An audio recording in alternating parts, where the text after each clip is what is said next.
Welcome to another edition of Quoth the Raven, Louis Breyfogle. I'm your host, Louis Breyfogle, 29-year veteran writer, artist, and editor of comics, science fiction, fantasy, horror, and role-playing games. This is October 22nd, day 22 of Booktober, and we're going to be reviewing the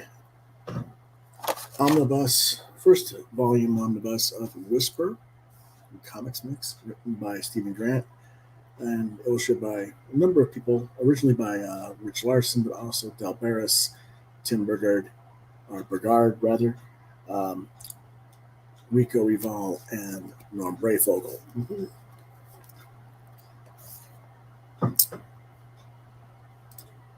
So let's get to it.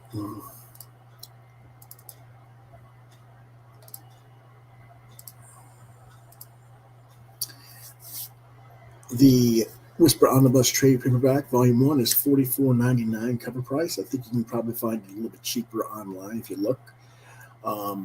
Comics publisher is Comic Mix. Writer is Stephen Grant. Artist Rich Larson, Dell Barras, Tim Burgard, Rico, and Breyfogle, with colors by Wendy Fiore. Genre, superhero, action, adventure is not really it. I don't know why I put that in there, but it's more of a it is action adventure, but it's more like crime noir type stuff, I guess. Would be more of a thing, I guess, than superhero. Released 2020, originally released in 83 and then again in 85 through 86, this specific material. It collects the capital city and first comics stories for the first 14 issue appearances of the character, and stories about Alexis Devlin, who was stricken with polio as a child and was forced to take up Aikido at the age of 6 as a means to train her body to retain its functionality and to overcome her illness. Hatsumi Jiro, her grandfather, trained her in Aikido and infiltration. We call it basically as a person who can sneak around and get into places. Jiro is Yakuza, and he had some long-term plans to use Alex as an operative for the Yakuza. As a gaijin with poor social skills, the girl was ostracized, and while she did try to defend herself against hostile Asian co-students and stuff like that, Japanese schoolgirls and stuff, it was not fun for her. She is later sent back to America, where she doesn't fit in much better. She's just kind of a dysfunctional individual as a whole. As she gets older, she does manage to begin to build a life for herself, but she still feels empty and hollow inside. Then she gets dragged into her father and her grandfather's criminal activities and becomes Whisper, an anarchist, quote-unquote, hero. Only things aren't so simple as putting on a costume to be a superhero. What it really did was make her a target. Her grandfather dies and her father is rendered a vegetable, psychologically, mentally gone, and later dies as well. She seeks out vengeance for that against those who took out her family, while she is mercilessly hunted by a CIA agent who seemingly has a sexualized fetish for her specifically. What do I think about this book? Well, it's an interesting comic. Grant's writing is what carries the book for me. Unfortunately, the art never really wowed me. I was surprised by that. Truthfully, while I remembered seeing advertisements for this series when it was originally released in the mid-1980s, I had never actually seen a copy of the book before. And it was like, oh, when this was made out, I remember seeing ads for this. Let's check this out. Should be pretty decent. It's got Stephen Grant writing. I like a lot of Stephen stuff from the 80s. Okay. And so I kind of got the impression that the character was going to be of an Asian descent to begin with. And that was probably just my naivete at the time, because I was thinking, well, 80s type stuff in the art I had seen. It just reflected that to me. Mm-hmm. So having turned out to be a gaijin woman with a childhood polio, no less, was something to be quite unexpected. Grant writes a lot of plot twists and turns going on throughout. There's a lot of layers of character. trying to make Alexis or Alex a complex character instead of just a one-dimensional ninja girl, if you will. And that's pretty much what carries the book. The artists, I don't know. Maybe the work feels a little bit too 80s for me. I don't know. I don't know what it is. It's not like any of the artists working on this book are bad artists, and I've certainly enjoyed each one of their works plenty elsewhere in comics for decades. And it's not that I don't like it here. It just strikes me as somehow dated, for lack of a better word, and I'm not exactly sure why.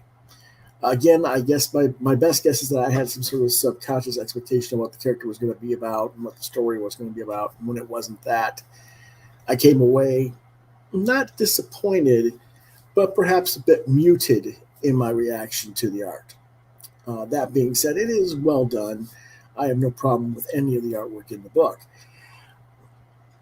This book is definitely for mature readers. There's some heavy adult themes. There's murder. There's sexual assaults. There's all kinds of stuff going on.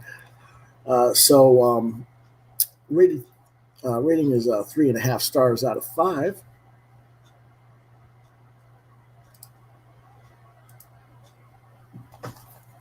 Let's take a look at some of the artwork real quick. Of course, this is the cover. We'll show the cover first. It's a nice cover. And here's kind of the first page of Whisper.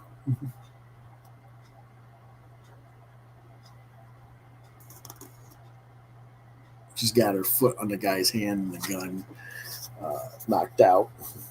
The gun's a little bit disproportionate. I don't know if you guys can tell. She's also got a shuriken in the guy's arm, up in the shoulder.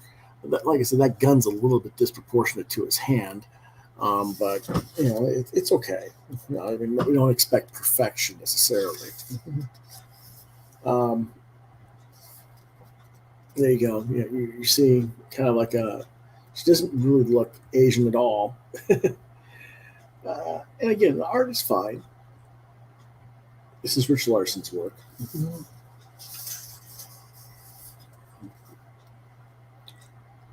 And there's some decent martial arts scenes and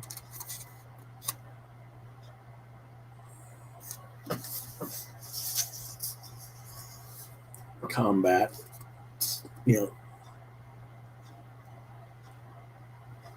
Obviously, it's a little bit different when you're doing comic panel to panel. It's not, you don't see the fluidity of martial arts as easily that necessarily, but it's not bad. Let me see if I can get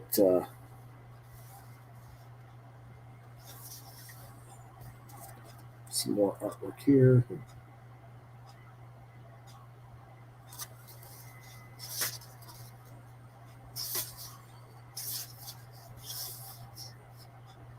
That's still Rich. I want to get to the next people beyond Rich here when Dell Barras or some of the others are doing it. Sorry I didn't bookmark them.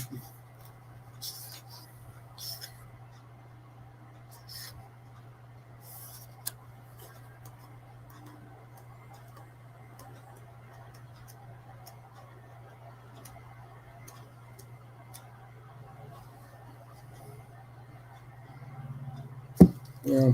Anyway.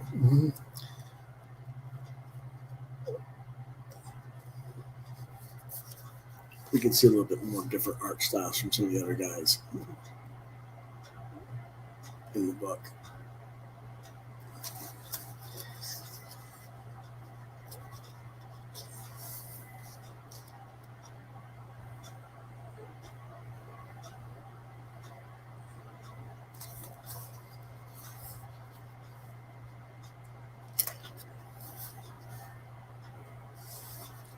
I believe this is the non-Breyfogle stuff at the end here, back into the book. Well, overall, it is a nice collection. I would definitely say look for it on the eBay or something like that. You'll get it cheaper than the cover price of $44.99, most likely. And there is a second volume out available. I just haven't got a copy of it yet. So hopefully someday I'll get that. But right now, that's all I have on that one.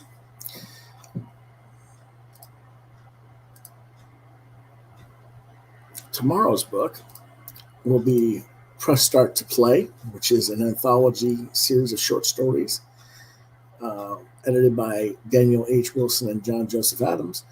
That'll be tomorrow in the afternoon. Time is to be decided as yet. In the meantime, tomorrow as well, from noon to 2 p.m. at Scratch and Spin, Records, Comics, and Movies, located at 12th Street across from the Zestos restaurant. We'll have the Wonder Woman Day for the 80th anniversary of the character. You can get a copy of each of those 3 books that are shown: Wonder Woman Day, Diana, Princess of the Amazons, and Wonder Woman Tempest Tossed. And you can meet cosplayer Alexandria Young, who's playing Wonder Woman. I will be there probably somewhere during that time period, but I won't be there as a guest creator. I'll just be there incognito, if you will, I guess you could say. But I will be there. And that's one of the reasons why I don't know exactly what time we'll be doing our Booktober event, because normally I do it around 1:30, but I'll probably still be out there. So it might be a little bit later in the day tomorrow. And also tomorrow is our Classic Horror Movies Week #1. And that'll be around 7 or 8 p.m. tomorrow as well.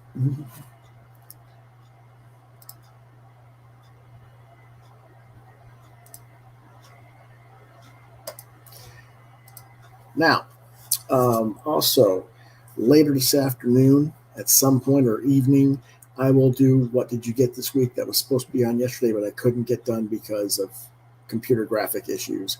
I couldn't get my Photoshop program to open for like 4 hours. It was just some sort of weird glitch.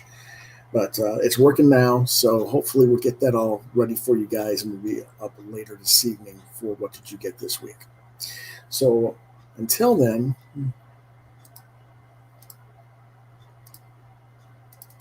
if you like this video, or you think others might, I'd appreciate it if you hit the like, share, and subscribe buttons to continue to get some content from my channel.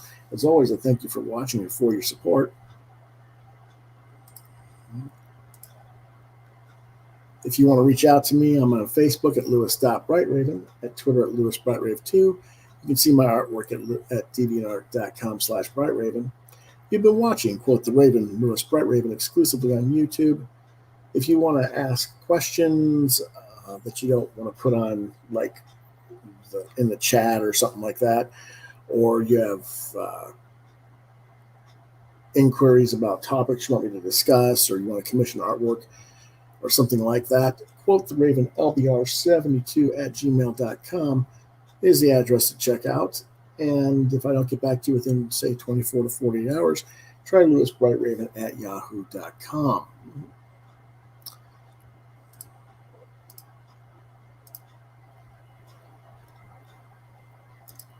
And with that said, we'll see you next time. Have a good day.